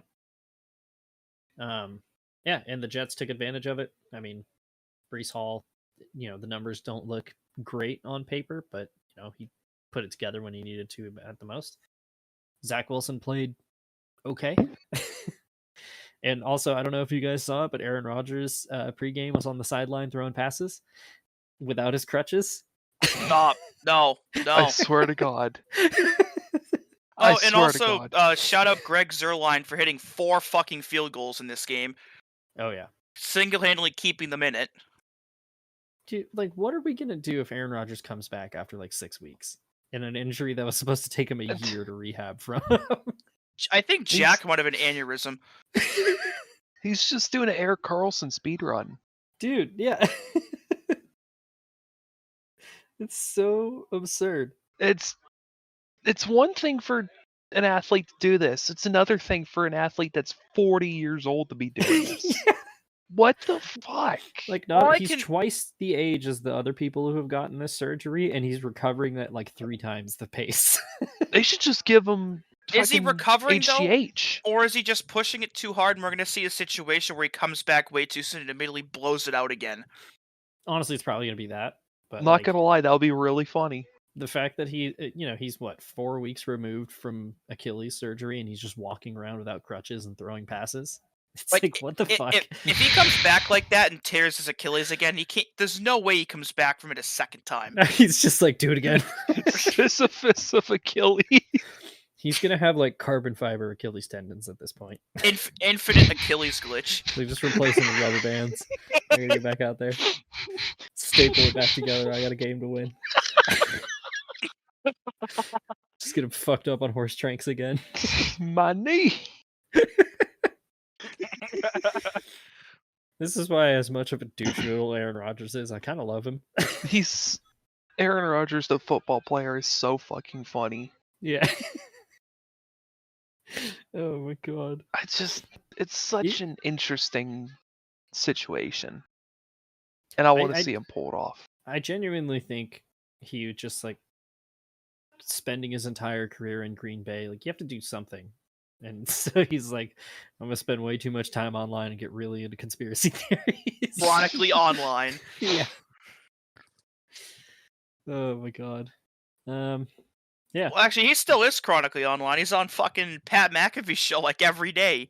Yeah, and he gets paid like millions of dollars just to appear on the show. Because, what is journalistic integrity and conflict of interest, Oh, what's that? Yeah. It's crazy how much the shine's come off Pat McAfee over the last year. Good. Pat McAfee's a twat. So yeah. He's just loud. Yeah. Fucking Palamalu. It's like, remember when Dane Cook was popular? True. Pat yeah. McAfee is our Dane Cook. Yeah, that's kind of fitting. So, and that was Jets Eagles. It was, and now, oh god, we don't get any Jack Rage unfortunately this week because he's gone. But the Bills beat the Giants 14-9. This game gave me heartburn. I got black lung AIDS from this game. This was the most excruciating football I've ever watched. This game also featured our WTF or what the football moment of the week. I'm just gonna jump right into it. What the fuck were the Giants doing right before halftime? So what the hell was that? So what happened? Yeah. So first off, you had Dable who completely mismanaged the clock, and made it so they basically had time to run one play, and then that one play was Tyrod Taylor checking into a run that came up short on the goal line, so they couldn't kick a field goal, and they went into half not scoring any points on that drive. Well, up 6-0. Dable was pissed. He should be pissed at himself. Yeah. And then apparently he had PTSD from that because they called a pass play on the end zone. Or I wouldn't say PTSD, but I think Tyrod Taylor probably could have audibled into a run again, and it was like, maybe I shouldn't do that. Well, didn't Tyrod audible into a pass? No, that was the called play. Oh, Jesus Christ. I thought that was an audible, and they actually fucking did it. Yeah, which, I mean, what the fuck? To be fair, he actually played pretty solidly, so I kind of don't blame him. And it was one of those things where it's do or die, and like, that's what the Bills are thinking is they're going to run. So it does kind of make sense to just kind of lob it. But yeah, I mean, it's one of those hindsight is 2020 decisions, I think, where if they score, it's a great call. If they don't, it's a terrible call. So speaking of terrible calls, though, Ken Dorsey called just an all-timer terrible game. Yeah, we were watching this game together, and Jack was like melting down about Ken Dorsey. He was very funny. I almost had to turn the game off because I was pissed off watching it. So through 3 quarters, James Cook and Latavius Murray were both averaging over like 7 yards a carry, and they had 6 carries. It was 6. And the Bills were scoreless through 3 quarters. Yeah, and it was 6-0, and Josh Allen was running for his fucking life every play, and they couldn't complete any passes because they were just basically like the Giants defense called like an absolutely fantastic game, and it was like, man, maybe you should, I don't know, hand the fucking ball off instead of passing 3 times and then punting every fucking drive. And it wasn't until Josh Allen had to come out for a play because he whacked his head on the turf and he was fine, that they were finally like, oh shit, maybe we should run the ball. And then we got Kyle right down Allen the for a fucking field play. and scored. Oh god. This was one of the worst like offensively called games I've ever seen. It was so fucking bad. And then can we start flexing the Giants out of prime time, please? I don't want to see this anymore. God. It sucks. Yeah. I don't know. I like this trend of having terrible teams on prime time. Oh my god, they have another Monday game this year. Oh! They play the Packers on December 11th on Monday night. God damn it. I'll pull up the Sunday no. night football schedule. Oh, why do we keep doing this? Hopefully the Patriots aren't on it again either. There was, though, the touchdown that ended up winning the game where Josh Allen scrambling for his fucking life and then just rifled the ball basically through a mailbox to That a was tight end that, ridiculous. who was it? Quentin Morris, who he hasn't even targeted this year until that play for a fucking touchdown. Kincaid was out and Dawson Knox hadn't really done anything, so they just threw it to that guy and it fucking worked. So Just, in 2 weeks, we get Bears at Cardinals Monday night? on Sunday night. Oh! Why are the Cardinals hosting a Sunday night game? Oh! Chargers. Sorry. Oh, I think Bears Chargers. Okay. Maybe I Is did that say any Cardinals. better? Anyway, then we have Bills at Bengals, which will be good. Then we have Alright. Jets at Raiders. Fuck Then we have me. Vikings at Broncos. Oh no!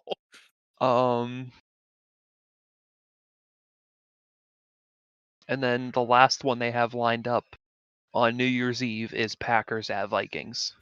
Oh my god. You know what? That one could probably be good. Packers Vikings always usually puts a show on for some reason. Both of those teams are butt booty ass though. Yeah. That's fair. Let me say, check. I'm checking the Monday. Yeah, what about night the now. Monday schedule? I think That's the what I'm Patriots looking have at, a Monday game. I hope it gets flexed out if they can do that with Monday. I was gonna say the Bills almost threw this game away too at the end because November. Oh god. November 13th is Broncos at Bills, Oh, that's gonna be ugly. and then we get Bears at Vikings after that. Why? Why? Titans at Dolphins. Oh no. Packers at Giants on ABC. Oh no. Oh. Chiefs at Patriots after that. Oh no! Oh no! They're gonna be like 2-10 by then. Oh, that is Hell, is- Bubba! wonderful. Yes. There was Wow. on the Bills' last drive though, they really tried to lose this game because they were up 5, and then you That was had horrendous. on third down. It was a little bit of a low throw, but a very catchable ball that Dawson Knox dropped. And then they lined up to kick a field goal, and Big Ass Bass missed it wide right. And I was sitting there watching it, and I was like, wow, a Giants-Bills game with a wide right field goal. Where have I seen this before? And I wanted to scream. Not the first time a Bills kicker missed wide right against the Giants in a game that mattered. That is almost like the joke that I was just making. Yeah, well, I don't care. I said it again. Fuck you. Oh, we got I a know. Panthers-Bears Thursday game? Oh! Steven comes in, he was like, by the way, this game reminded me of Super Bowl 25, where the Bills kicked it. True. Also, Joe just posted a picture of Dan Campbell holding the MVP trophy with a slime hat. Oh yeah, God, and Grant's- I like what the Giants did on their last play after that, where if you go on ESPN and you look at the the all plays, the play-by-play history. 13 plays, 58 yards, 1 minute 25. End of game. Because the Giants somehow methodically drove down the field by getting like 4 or 5 yards of play, despite having no time. Again, they had one timeout with 1:24 left and managed to run 13 plays in that 1:24. Gotta love that prevent defense, baby. And the Bills had an awful PI call with like 2 seconds left that gave the Giants the ball at the fucking 1 yard line, and Tyrod Taylor airmailed it just out of the reach of Darren Waller. Yeah. Who made a great attempt to catch it, but it was like an inch too high. Yeah. Absolute heart racing shit. So this was also the most the Giants have held the lead all season. They held Yeah, the they lead for finally more than like 9 seconds. Yeah, they finally ran up an offensive snap with the lead. It finally happened. So the Giants fall to 1-5. The Bills get to 4-2. Wait, And did then the Jets finally- do it against the Eagles? What was that? The Jets kneeled it out with the ball. Okay, so every team in the league has now run a play with offensive play with the lead this year. The Jets and Giants Oh my both did it God. on Sunday. Got it checked off. And then finally, the Cowboys them. beat the Chargers 20-17 on Monday night. Sure. This was a game. I didn't see it. I'm This game assuming they kind of did. sucked, honestly. Yeah, It was not a good game. the old Kellen Moore revenge game. I'm not gonna lie, we were recording fake racers while this happened, so I didn't really watch this game. I either, didn't watch it. I despite was- it being my team. It looked good in the first like 6 or 7 minutes. Both of them scored a touchdown within the first 7 or 8 minutes of the game. And it was like, oh boy, it's 7-7 with the first quarter halfway through. This might be a shootout. Proceeds to end 20-17. Like they Yeah. both just stopped. Yeah, and oh my god, I just completely lost my train of thought. What the fuck was I gonna say? I don't know, man. I can't remember. Oh, yeah, despite them being 4-2, I'm kind of just like whatever, it's the Cowboys. They're gonna lose in the divisional round anyway, so So I know this team too well. the Cowboys kicked a field goal to end this first half. All of the drives between the Cowboys touchdown and that field goal between both teams, punt, punt, punt, punt, punt, turnover on downs, punt, and then the field goal. That's Mike McCarthy football, baby. Also, I just realized I 1v3'd him against you guys, so get fucked. So I don't want to pick Chargers quiet. games anymore. yeah, why do you think I swore off picking them? God. The Chargers and I are Donion Rings. Well, make sure to add that in the segment later. You picking that the was, Chargers. And that was week 6. Yeah. Let's throw it over to the Dews. So, Antonio Brown hasn't played in the NFL now in almost 2 years. So a lot of you earlier are probably wondering, well, why are we going to hear more about Antonio Brown later? Well, that's because he got arrested in Florida the other day for failure to pay child support. And he owes the woman like $31,000. Jesus Christ. His daughter's name is Antonia. Let me copy your he homework, named- but make it look like you didn't. He named his daughter after himself. I mean, if your name is like Kelly, I get it. Oh my But- God. Tread lightly, Dewey. This is not my fault.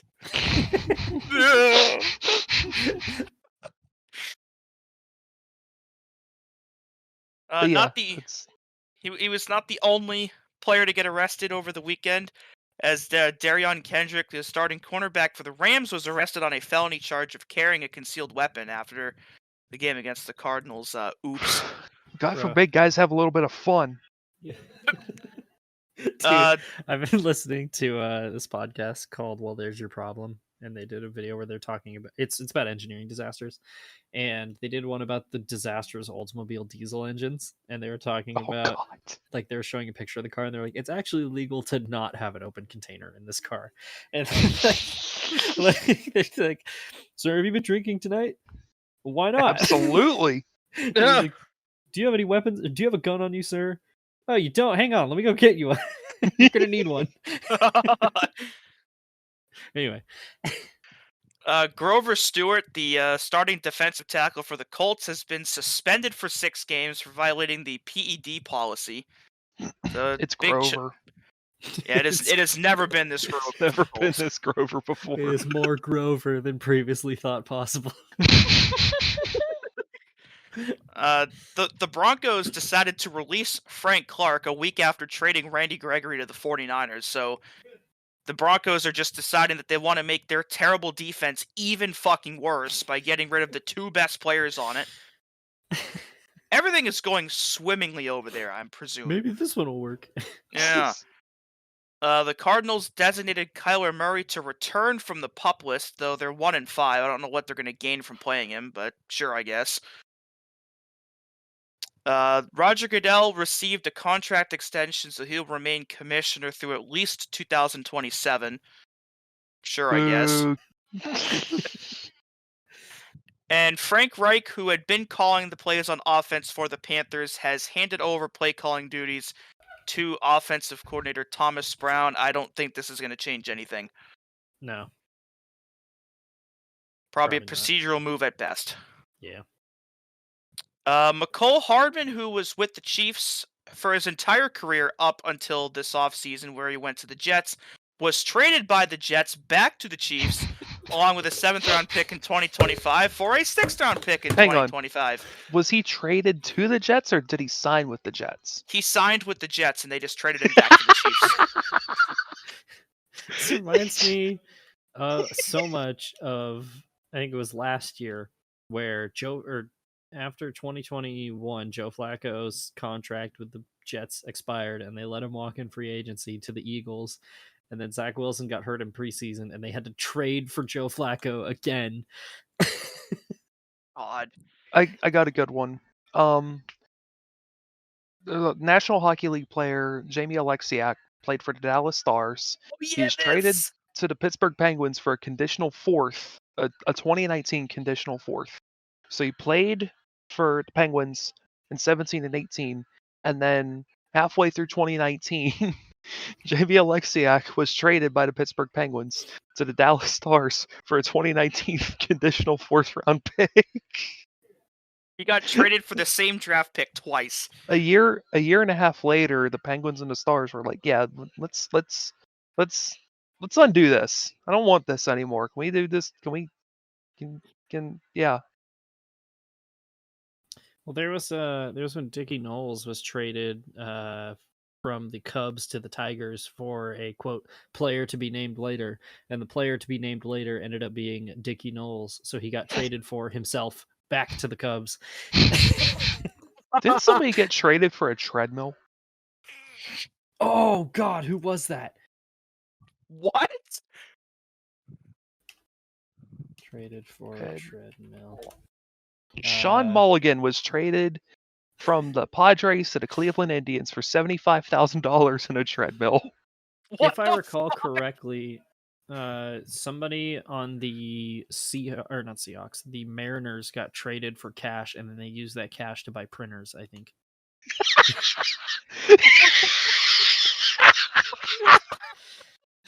Bro got traded for an HP. That's fucking crazy, dude. And the best part is it probably didn't work very often. So, oh no, Kyle Korver was traded for a copy machine. Also, yeah. Oh my God. And who says the bartering economy is dead?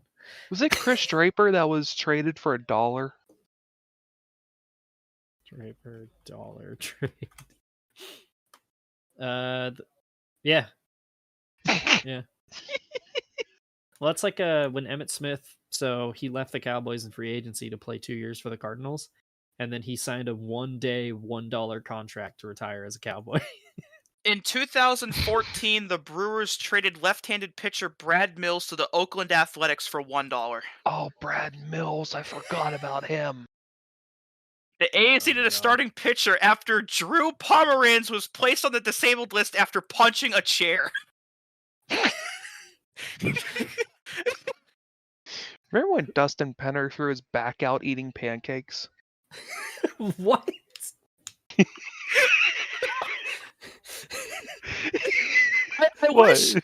I wish when like players would be like ruled out for a game instead of like the part of their body that was injured in parentheses, they should list like how they got that injury in parentheses. So like for David Njoku a couple weeks ago will play propane, or Dustin Penner out for 6 weeks, pancakes. This is the most hockey thing I've ever had. Who was it? There's a guy on the Nationals who he got in a fight with his trainer over ice cream sandwiches. I know that too.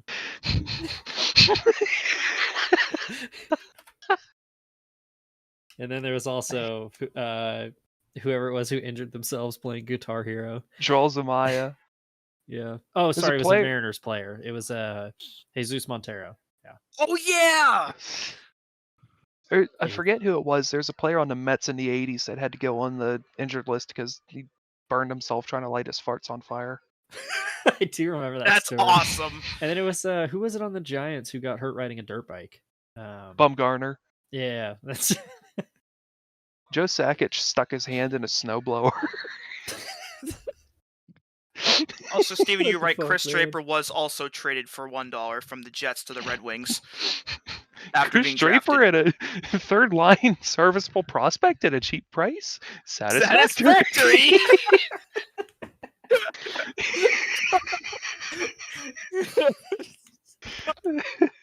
What were we God talking damn it. about? This has been weird injury sides. Oh yeah. Didn't this start with Nicole McCall Hardman? Yeah. Yeah. Anyway, back to the Deuce Desk. Yeah, Dewey. that was a lot. Shut up. Presented by Indeed, because you never know when you might need a job. Indeed. Can they rebrand Indeed to Indubitably? Probably. Indubitably.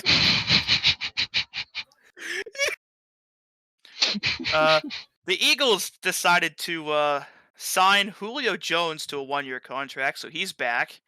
Bruh. Trying to Right.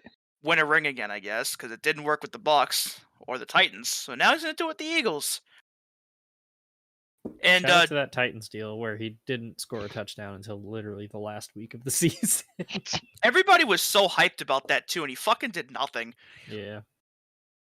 And Justin Pugh, who was signed by the Giants to their practice squad before Sunday's game, quote, straight off the couch, has now agreed to a 1-year deal with the Giants, so he'll be with the team for the rest of the season. That's awesome. That was the best Sunday Night Football intro of the season, by the way. Yes, it was. Straight off the couch. Straight off the couch. Preceded by Sexy Dexy for Dexter Lawrence like a minute or two before that. That one is so good. And now we're going to go straight into the injuries, because there's a lot of them here.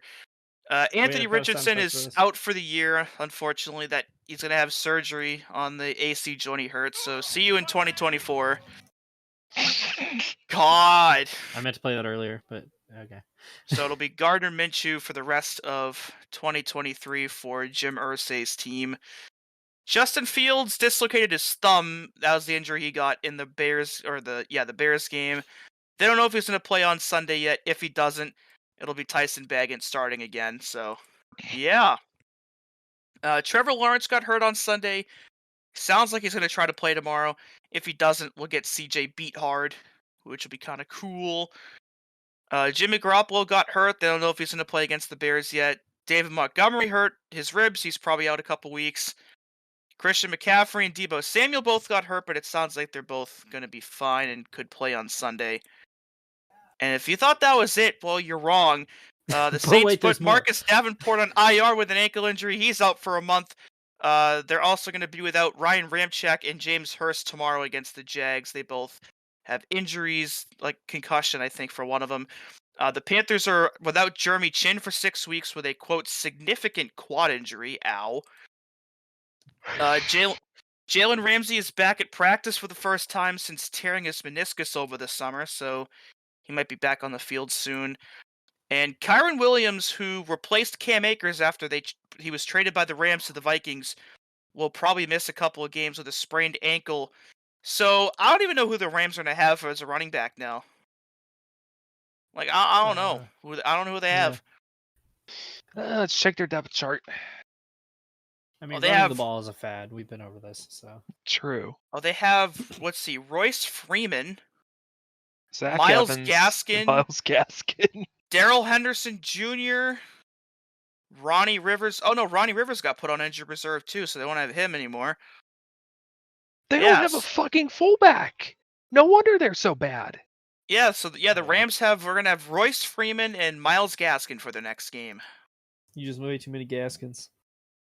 No, Brett- I didn't know Brett No. Rippon was the backup for the Rams now. Oh no. he is. Yeah, What the hell? the third stringer Stetson Bennett, who's somehow hurt. What? Oh, he is like, I think he like, no, something came up with Stetson Bennett. I think it was a personal thing at some point. Bum. I don't remember what exactly it man. was, but something came up with him. Actually, I should probably Google what it is. If it's something bad, edit out me saying "be a man." I thought he entered rehab or something, Oh, but I'm not 100% sure what it was. The average Georgia player. identify list. He's on the non-football illness list, but I forget why. There's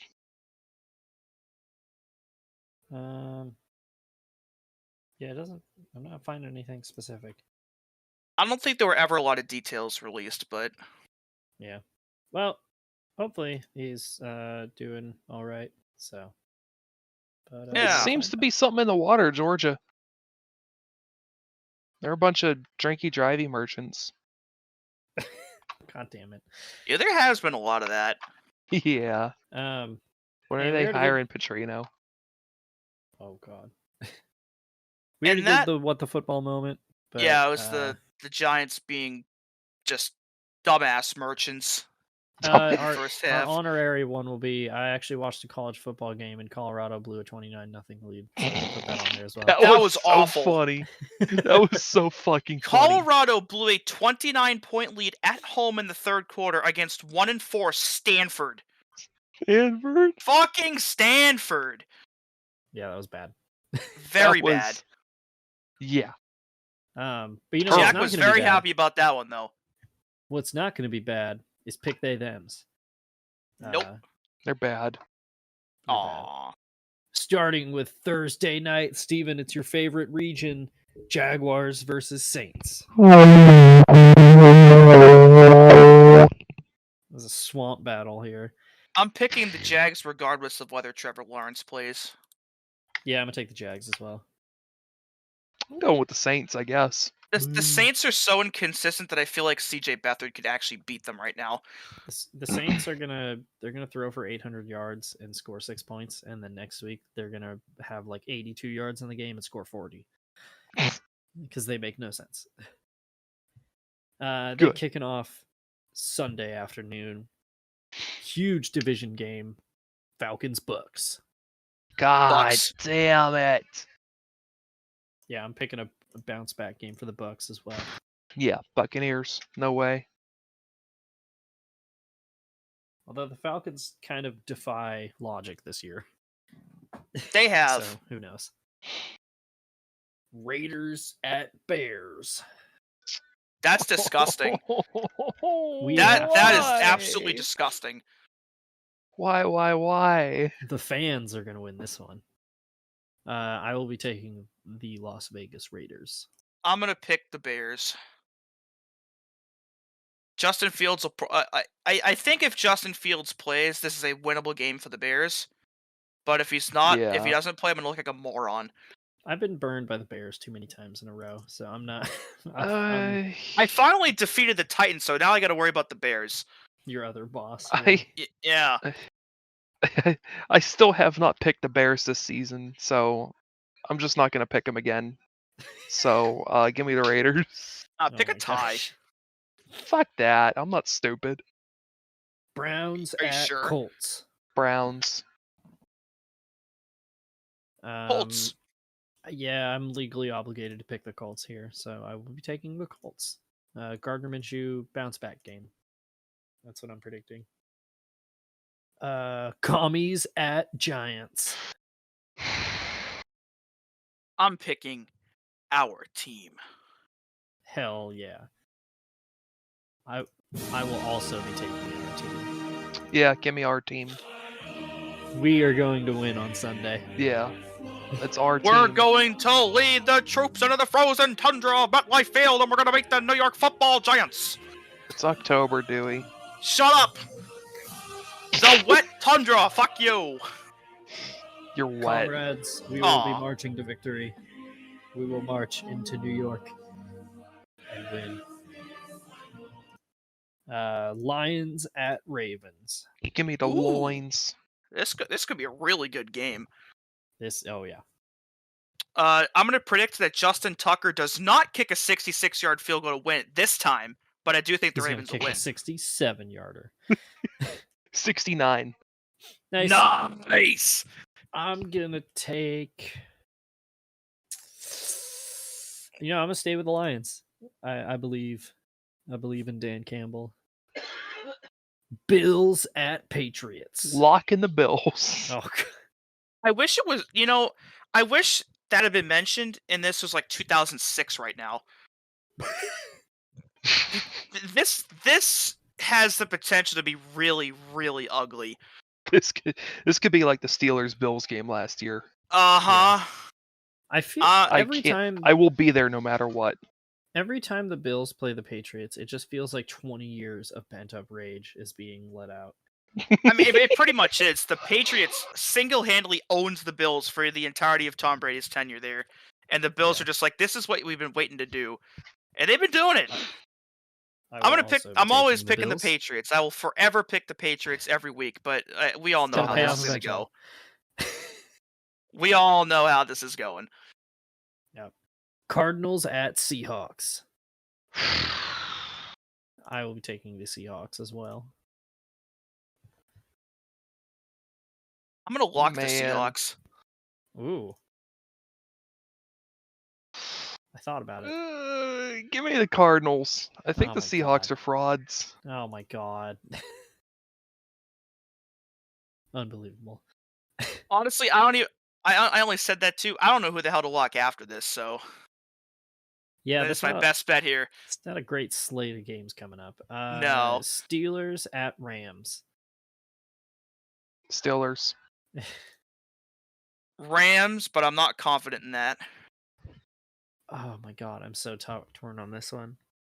I can't pick another tie. I've picked way too many ties this year already. You can pick a tie. I'm not picking a tie. You could. I could. I always could, but I'm not going to. You could. I don't. Give me the Rams. Fuck you. Eat a brick. No. Chargers at Chiefs. You know what? Give me the Chargers. Oh, God. I want to pick the Chargers, but they're inevitably going to fuck themselves out of it again. Give me the Chiefs. I don't want to pick the Chargers. Give me the Chiefs as well. Fuck you guys. Bunch of pussies. I have sworn off picking the Chargers. Bunch of pussies. They're going to be up like 32-28 with like a minute and a half left, and they're going to commit some dumbass penalty that gives the Chiefs the ball at like the 5-yard line. They're going to score some pussy-ass touchdown that's going to win them the game, and then Herbert will throw a pick that was tipped by the defensive line. I'm telling you right now, that's how it's going to end, and if you don't like it, go fuck yourself. Brandon Staley's going to go for it on 4th down from his own 10, because he's the analytics say to do it. Can you put Brandon Staley on his hands and knees in the thumbnail this week? Absolutely. Fuck yeah.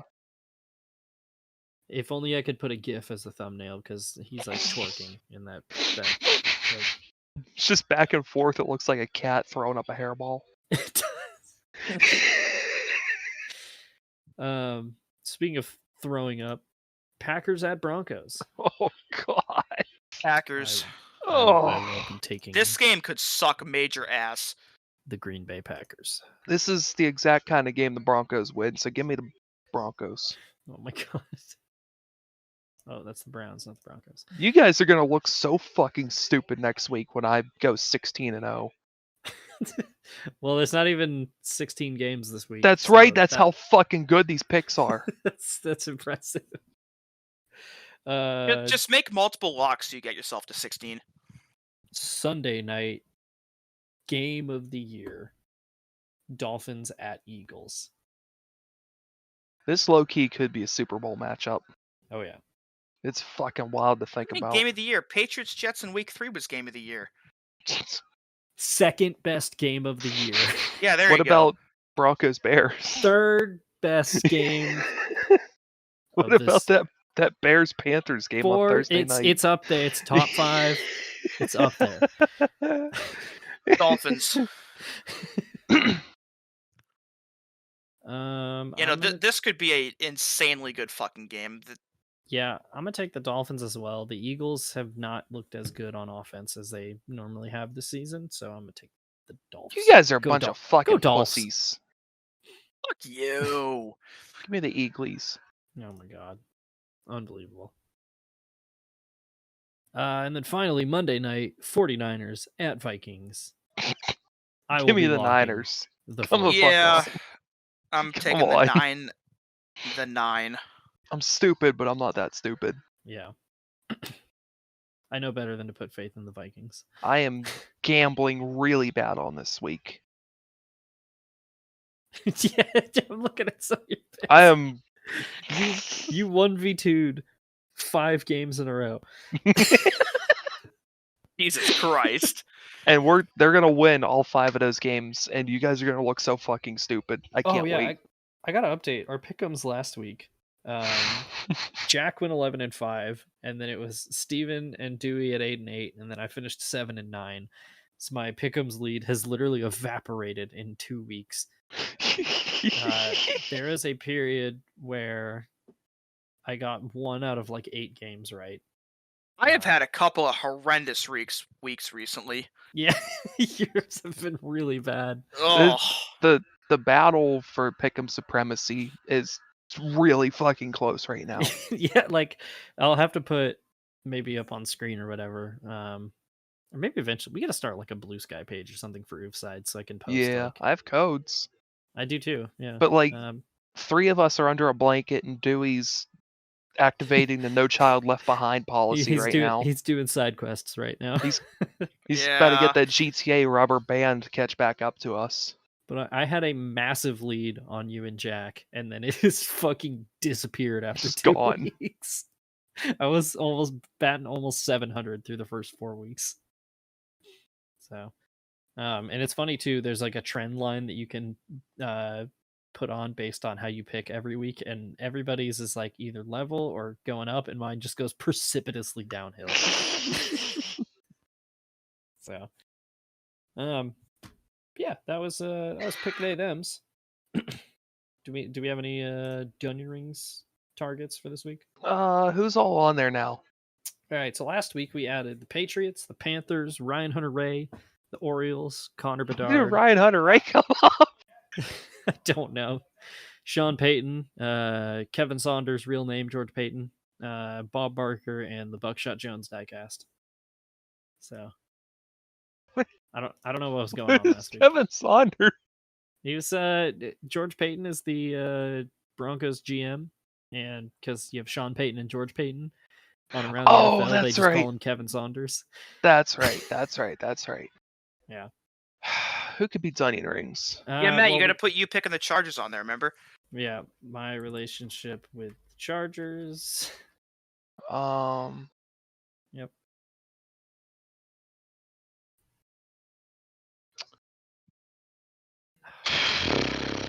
I'm struggling What to think else? of anybody. I'm gonna say the Diamondbacks. What's the record right now? The Phillies are shitting on them right now. What are they? What's the record? They're down 2-0 in the series. Yeah, look at the scores. Yeah. You know, yeah. I'll say that. I'll support. Yeah. Yeah. Let me look at the NFL standings right now. Can we count out Touchdown Tom again? We already counted him out. Can we count him out again? Yeah. I think he's definitely done. Um, I'm just saying, with the quarterback injuries, Tom Brady, Raiders starting quarterback, is becoming more and more likely as the season goes on. can we count out Dustin Penner? What about his pancakes? Yeah, exactly. Yeah. You know what? Yeah. In parentheses, and his pancakes. God, I'm trying to think of like an actual team that we can put on Donion Rings. Uh, Did we Are do the Broncos already? I'm sure we did. Yeah. and the Panthers, Yeah. And I Patriots. have we done the Giants Uh, yet?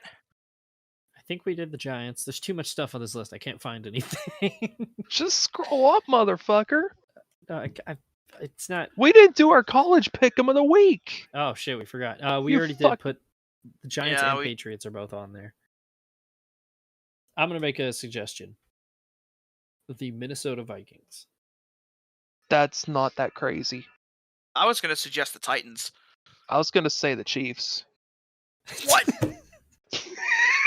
I think the Titans could still like conjure some sickos magic to somehow win 9 games, but that optimism is draining quickly.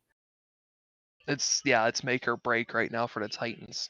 The Yeah. Vikings don't have an identity to work with, so No. I agree that they're Donion Rings. Yeah, I would. I'm on board with that. All right. I'm gonna be pretty pumped if we predict the Vikings missing the playoffs in week 6. That's pretty early. Usually we don't do it this early in the season.